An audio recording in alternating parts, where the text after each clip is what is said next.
So the night we've been waiting for the Washington State Cougars. They were trying to win back-to-back bowl games for the first time in program history. But standing in their way tonight, the Cheez Bowl, Air Force and their triple option run attack. Now, we're going to see, it's not often in the beginning of the game we see a play that turns the entire game. This is the first drive of the game. 4th and goal. Max Borghi is stood up on the goal line. Air Force takes over. They go 98 yards on 20 plays. In almost 12 and a half minutes, they score in the first play of the second quarter.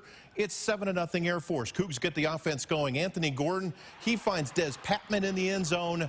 Cougs are on the scoreboard, but here comes the Falcons again. Long drives, chewing up clock, another rushing touchdown. Air Force back in control, but here come the Cougs again. They're down 10. Gordon going to find Tay Martin on 3rd down behind the defense, turns it back to the sideline. Longest gain of the day for the Cougs, and they are in business down inside the 5-yard line. That's going to set up the roommates. Anthony Gordon looking for his buddy Max Borghi. Kind of a tough call here because the ball comes out late, but it is ruled a touchdown. Cougs were down 3 at the half. Air Force extends it in the second half. Here comes Hammond on the quarterback keeper on the option. His second rushing touchdown. The lead goes back up to 10 for Air Force. 4th quarter now. Here's Gordon trying to lead the comeback. Finds Brandon Arconato, who had a huge game for the Cougs. Cuts the lead to 3. But Air Force would get that ground attack going. 4th and goal, play of the game. They pitch it out, dives to the pylon. The ball comes out, but it's ruled a touchdown. That's your game. Air Force goes on to win this one in the Cheez Bowl. It's 31-21. So the Cougs fail to win back-to-back bowl games yet again. That's been their cause the entire time that they've been going to bowl games. Now, Alyssa Charleston was in Phoenix, and still is actually, joins us live here, where, Alyssa, it just kind of looked like one of those times where, you know, Air Force, they seemed like nice guys, but they turned out that they're kind of ball hogs. They wouldn't give the ball back to the offense all night long.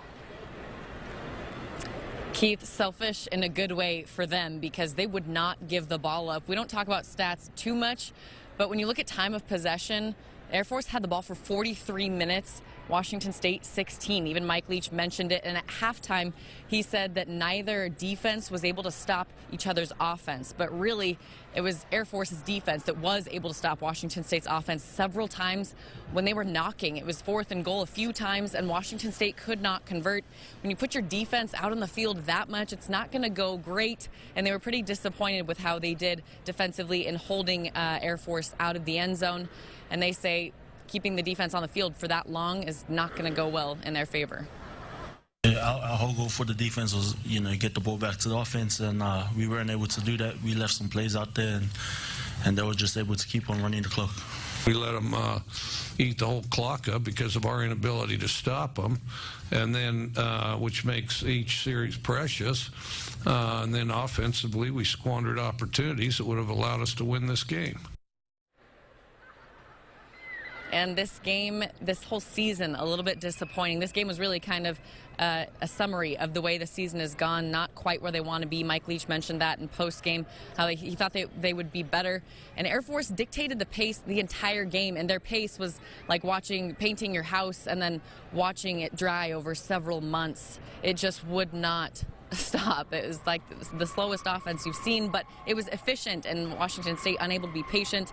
They're going to be hurting after this one because now they have a losing season rather than a winning one, and like you said, unable to win back-to-back bowl games once again. Keith? Alyssa, I'll tell you, back in the day, Jim Walden with a famous quote, "It's like we got ran over by a moped." That's what it looked like there tonight. Just 6 yards at a time was the undoing for the Cougars. Tough way to end the season. Thanks, Alyssa, for your work. We'll